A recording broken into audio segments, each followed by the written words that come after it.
वहीं बड़गाम में शेख उल आलम दरगाह पर चदूरा से चरारे शरीफ दरगाह तक पैदल यात्रा निकाली गई, जिसमें बड़ी तादाद में मर्दों और खवातीन शामिल हुए और इस दौरान वादी में बारिश के लिए दुआएं भी की गईं। अपनी सदियों पुरानी रिवायत को जिंदा रखते हुए चरारे शरीफ दरगाह के रास्ते में कई मकामात पर बंदे पथेर की भी नुमाइश की गई, जहां मुख्तलिफ नाटक किए गए, जबकि कश्मीर के लोगों को किसी भी परेशानी का सामना ना करना पड़े तो हम इस दरगाह पर बंदाए पत्थर और खास दुआओं का एहतमाम यहां पर किया जाता है।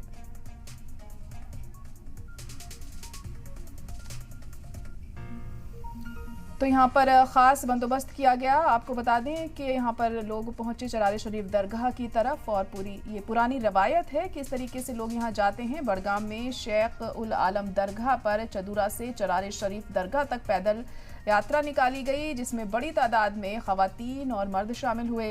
इस दौरान वादी में बारिश के लिए दुआएं की गईं। अपनी सदियों पुरानी रवायत को ये जिंदा रखे हुए है। चरारे शरीफ दरगाह के रास्ते में कई मकामात पर बंदे पथेर की भी नुमाइश की गई, जहां मुख्तलिफ नाटक किए गए, जबकि कश्मीर के लोगों को किसी भी परेशानी का सामना ऐसे में करना पड़ता है और वो ना करना पड़े, इसका भी खास ख्याल रखा गया। तो इस दरगाह पर बंदे पत्थर और ख़ास दुआओं का भी एहतमाम किया जाता है और ये पुरानी रिवायत है, पिछले काफ़ी अरसे से चली आ रही है। इसी के चलते इसी रिवायत को आगे बढ़ाते हुए एक बार फिर ये यात्रा यहाँ पर की गई और ये तमाम लोग दरगाह पहुँचे। चरारे शरीफ में जाकर खुसूसी दुआएं यहाँ पर की गईं। दरगाह के रास्ते में कई मकामात पर बंदे पथेर की भी नुमाइश की गई, जहाँ मुख्तलिफ नाटक किए गए।